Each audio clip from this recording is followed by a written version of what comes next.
chamar agora o Pedro Veiga Braulino, ele que é zootecnista, ele tem uma formação muito grande nessa área, principalmente de nutrição, é mestre e doutor em nutrição e produção de ruminantes pela Universidade Federal de Viçosa e também Universidade da Califórnia, Davis, Estados Unidos.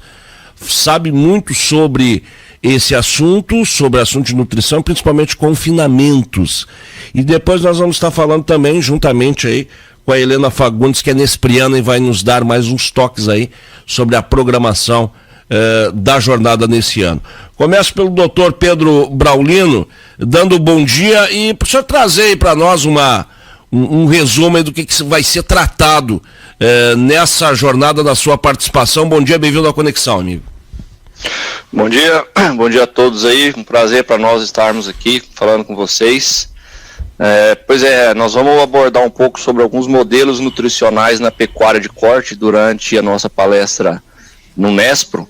O objetivo principal é abordar o que tem sido feito de novo, digamos assim, na nutrição de bovinos de corte, desde a nutrição da vaca, a recria do bezerro, do terneiro, até a terminação, com foco em otimizar desempenho, maximizar o lucro e obter uma carne de qualidade na ponta final.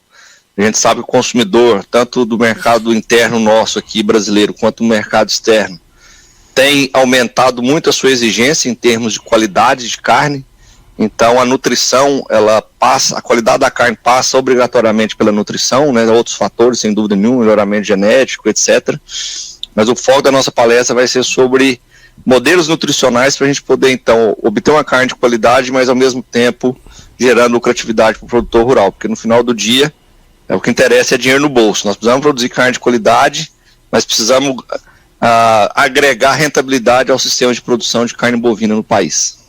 Bom, depois eu vou lhe perguntar sobre outras peculiaridades aí, principalmente do confinamento, que é carregado, né, de alguns paradigmas, principalmente aqui no Sul, e o senhor sabe bem disso. Mas eu chamo a Helena Fagundes.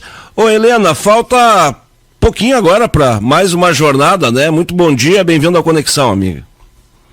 Bom dia, Alex, bom dia a todos. É um prazer poder estar aqui no Conexão Rural, junto com um dos nossos palestrantes, o Dr. Pedro Veiga, e representando o Nespro para falar um pouquinho sobre a programação da nossa jornada desse ano que está se aproximando aí.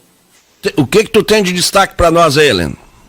Bom, então, o nosso evento vai ocorrer nos dias 8 e 9 de setembro e vai ser um evento totalmente online, transmitido diretamente da Expo Inter.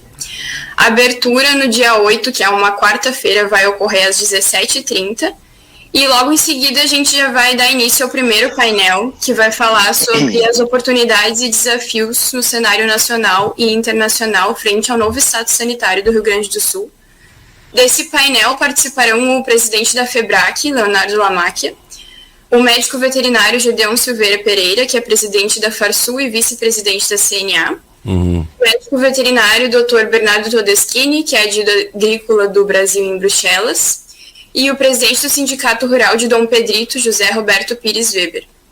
Às 19 horas, nós já começamos o segundo e último painel do dia 8, que vai falar sobre as experiências e estratégias de zonas livres de aftosa sem vacinação. Participarão desse painel o médico veterinário Otamir César Martins, que é presidente da Agência de Defesa Agropecuária do Paraná, o médico veterinário e mestre Diego Torres Severo, que é diretor da Defesa Agropecuária da Companhia Integrada de Desenvolvimento Agrícola de Santa Catarina, o médico veterinário e mestre Fernando Groff, que é chefe da Divisão de Saúde Animal da Secretaria da Agricultura, Pecuária e Desenvolvimento do Rio Grande do Sul. E com esses palestrantes a gente finaliza o evento do dia 8. Depois tu nos passa para nós aí um resumo, tá? Um resumo do dia 9 aí. Mas eu peço pro Dr. Pedro trazer para nós essa sua visão aí, também, né, como detentor aí de um cargo de relevância dentro da Cargill, que é ser gerente global de tecnologia de bovinos de corte, né? Ligado, né? A empresa essa ligada à nutrição. Uma visão sobre essa relação do animal criado a pasto, do animal de confinamento, que é muito forte aí no centro-oeste do país, no sudeste, né? Nos fale um pouquinho dessa sua visão e dessa sua experiência, doutor, por gentileza. Existe uma certa discussão em relação a isso, em relação ao animal criado a pasto, animal criado em confinamento. Eu acho que, antes de mais nada, a gente precisa olhar o confinamento como uma estratégia para a gente produzir mais carne de forma mais lucrativa. Em regiões como a região centro-oeste, a região sudeste e até a região norte do Brasil, que a gente tem uma seca muito característica, nós estamos no auge dessa seca agora, que a gente não tem praticamente nada de crescimento de capim, de forragem, os animais passam por uma restrição nutricional importante. O confinamento ele encaixa perfeitamente dentro do sistema de produção, que a gente consegue otimizar o uso da pastagem durante a época das águas, né? Região tropical, aqui em cima, chove bastante, a temperatura é alta, o dia é longo, então as forragens tropicais elas crescem bastante. Então a gente consegue utilizar bem essas forrageiras durante o período chuvoso. Durante a época da seca, se a gente não tiver uma alternativa como o confinamento, a gente corre o risco do crescimento do animal praticamente estagnar. Ele para de crescer, ele pode até perder peso. Então o confinamento ele entra, na verdade, como uma estratégia para a gente otimizar a produção a pasto. Então a gente fala muito do confinamento, muita gente enxerga o confinamento de forma isolada. O confinamento brasileiro não é uma atividade isolada, como é nos Estados Unidos, por exemplo. Ele faz parte de um sistema de produção que nos permite otimizar a produção a pasto. Então eu costumo falar assim, o confinamento, nós utilizamos o confinamento para a gente conseguir produzir mais carne a pasto. E o período que o animal fica no confinamento é muito curto, 90, 100 dias, considerando que o animal vai para o abate com 20 meses, 24 meses, isso corresponde a menos de 10% da vida dele. Então é um processo importante para a gente poder otimizar a produção de carne a pasto, uma vez que nos permite tirar os animais na época seca do pasto, colocar no confinamento, otimizar ganho de peso, melhorar a qualidade da carcaça e a qualidade da carne. Agora, existem diferenças na qualidade da carne do animal confinado do animal de pasto? Existem algumas diferenças, né? Algumas peculiaridades em termos de sabor, grau de marmoreio e tudo mais. Agora, eu acho que a gente não pode entrar, viu, Alex, na questão de falar que um é melhor que o outro. São sistemas produtivos distintos, cada um com as suas características, cada um com seus pontos fortes, pontos fracos, porque, na verdade, no final do dia, nós estamos produzindo carne, que é o que o mundo precisa, né?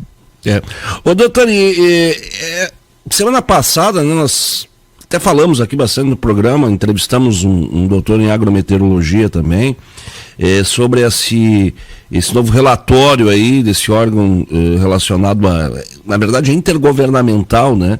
Esse relatório sobre o clima, né? Trazendo uma série de alertas e alertas esses muito próximos, não tão distantes assim de realmente acontecer. Isso, de certa forma, pode influenciar nessa tomada até de decisões, não digo só em relação ao confinamento, né, mas também, principalmente, no que se refere à alimentação do gado, a decisões de pecuaristas no seu modo de trabalhar lá na frente? Ou agora, em seguida, né? Com certeza, a gente tem visto muito, a seca tem se ficado cada vez mais severa nos últimos anos, né? Esse ano foi muito típico, muito característico. Nós estamos passando agora uma produção mais baixa do milho, em função de um atraso nas chuvas, né? Então isso levou um atraso no plantio da soja, levou um atraso no plantio do milho safrinha. Então a gente tem uma expectativa de quebrar aí de 6 a 8 milhões de toneladas a produção de milho safrinha advinda de uma seca ou de uma falta de chuva, né? Então assim, a seca está mais severa, ela está chegando mais cedo, ela está mais imprevisível. Então o pecuarista ele precisa se planejar muito melhor. E a pecuária, de uma forma geral, ela carece muito de um bom planejamento, diferentemente da agricultura, porque se não tiver um bom planejamento na agricultura, o risco é muito alto. E a pecuária precisa evoluir nesse sentido da gente planejar mais, porque senão a gente começa a ver o que nós temos visto hoje, em dia.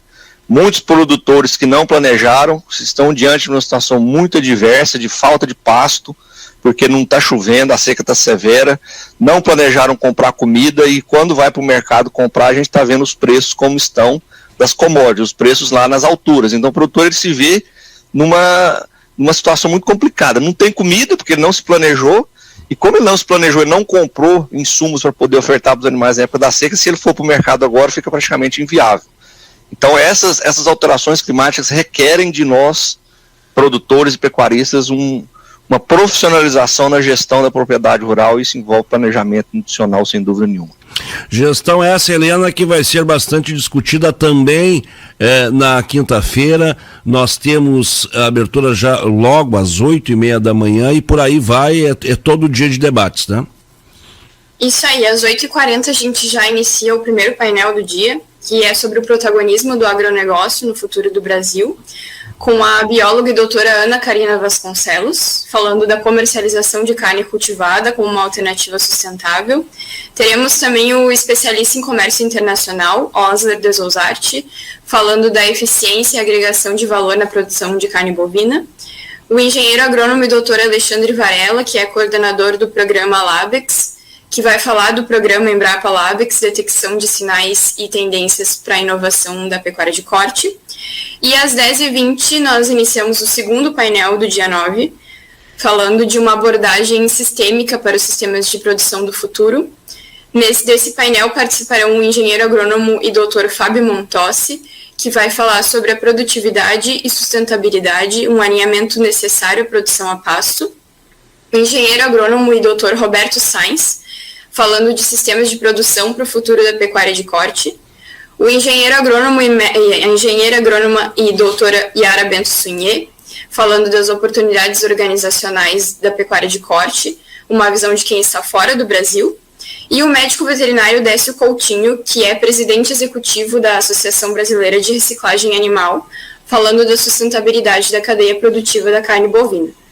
Às 13h30 a gente vai iniciar o painel da tarde, o primeiro painel da tarde, falando de o que há de novo em nutrição para a produção de carne bovina. Nosso primeiro palestrante é o Dr. Pedro Veiga, falando dos caminhos nutricionais para as novas oportunidades na bovinocultura e carne do bem. Teremos também nesse painel o nosso professor, o Dr. Paulo César Carvalho, falando de estratégias nutricionais para bovinos a pasto.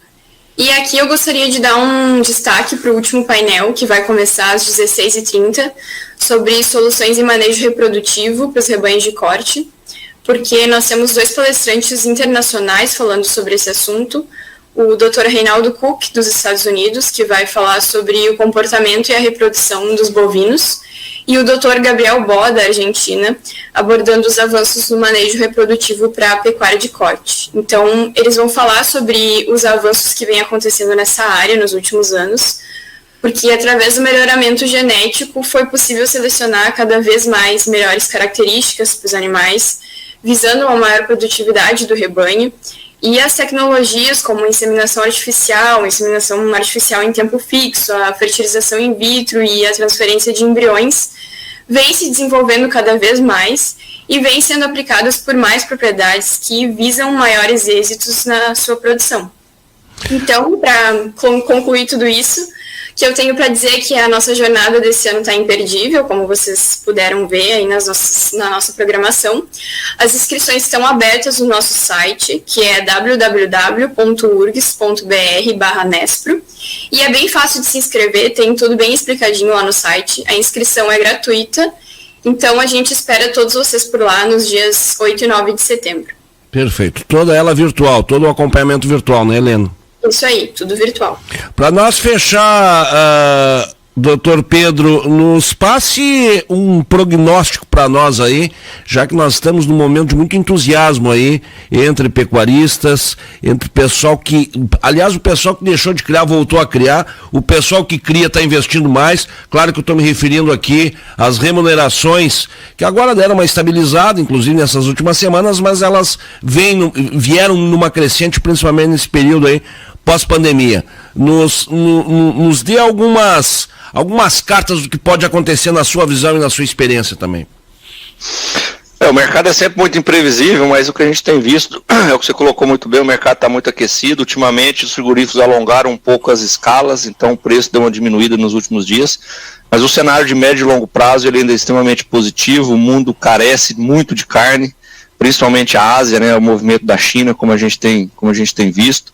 E a carne caiu no gosto dos chineses, principalmente das novas gerações, é o que a gente estava falando inclusive ontem. As novas gerações, o chinês jovem está aprendendo a comer carne, então isso vai manter a demanda por muito tempo ainda. Eles têm investido na produção lá na China, mas eles não têm muita condição de aumentar muito, então eles vão depender cada vez mais das importações. A gente espera uma melhoria do cenário do mercado interno também, uma melhoria do cenário econômico, isso vai puxar o mercado. A gente não pode esquecer que grande parte da carne produzida no Brasil é consumida internamente, então qualquer melhoria, nas condições econômicas do nosso país, nós temos um aumento na demanda de carne importante. Então, eu creio que o cenário de médio e longo prazo é extremamente positivo. Como você disse, o pecuarista tem adotado novas tecnologias, as novas gerações que têm entrado na pecuária estão entrando com uma visão um pouco diferente, né? Não tão tradicionalista, um pouco mais agressiva do ponto de vista de gestão, de profissionalização. Deu uma trancadinha. Então a cadeia da carne bovina brasileira ela tem muito a evoluir e o cenário é extremamente positivo. Perfeito. Quero agradecer muito a vocês e nos veremos agora em breve na 16ª Jornada Nespro e convido desde já o pessoal estar ligado aí para acompanhar esses debates. Nós vamos estar anunciando aí para a gente ter o maior número de pessoas que vão ouvir esses debates, vão ouvir essas palestras e eu não tenho dúvida nenhuma irão se beneficiar muito com essas informações, porque hoje é informação. Muito obrigado pela atenção de vocês e um bom fim de semana. Obrigado, um abraço. Tchau, tchau.